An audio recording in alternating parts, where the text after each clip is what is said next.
Recently, the Labour Party has put forward a new proposal for the Sentencing Council, suggesting that factors like ethnicity, cultural background, and minority status be considered in sentencing decisions. This move has sparked a wave of outrage among many British citizens.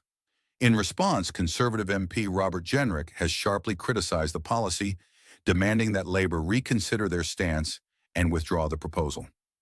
Just watch this. Shadow Secretary of State Robert Jenrick. Speaker, well, yesterday, the Sentencing Council issued a letter correcting the Justice Secretary.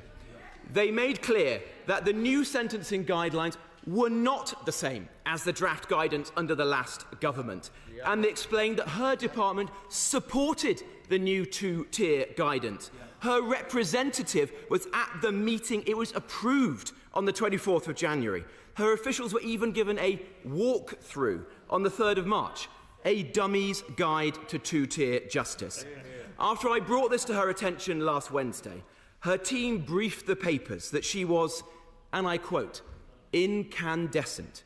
Well, was she incandescent at her officials or at her own failure to read her papers and do her job properly?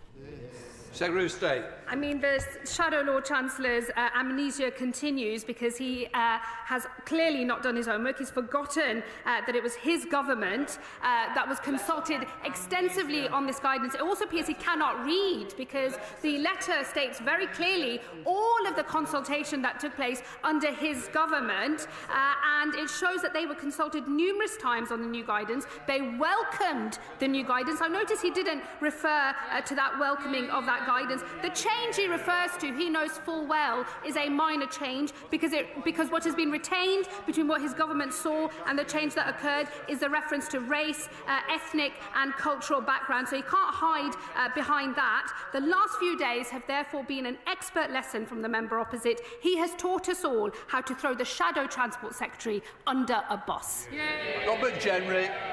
Well, as a lawyer herself, I would have thought she would have known the difference between the last guidance and the new ones. I say as a lawyer, but in this cabinet you never really know who's a real lawyer or who's just pretending to be one. But in 21 days' time, by the Justice Secretary's own admission, we will have two-tier justice. Her plan to fix this won't come into effect for a year. That's unacceptable. As she's been too lazy to do her job, I'll do it for her.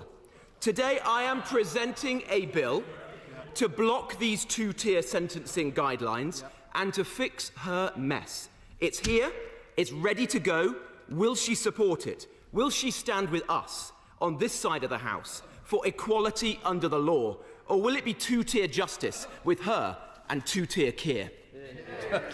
I think the whole House can see that the only pretence at a job is the one that the Shadow Lord Chancellor is doing because he's pretending to be the leader of the opposition. We all know exactly what he is about.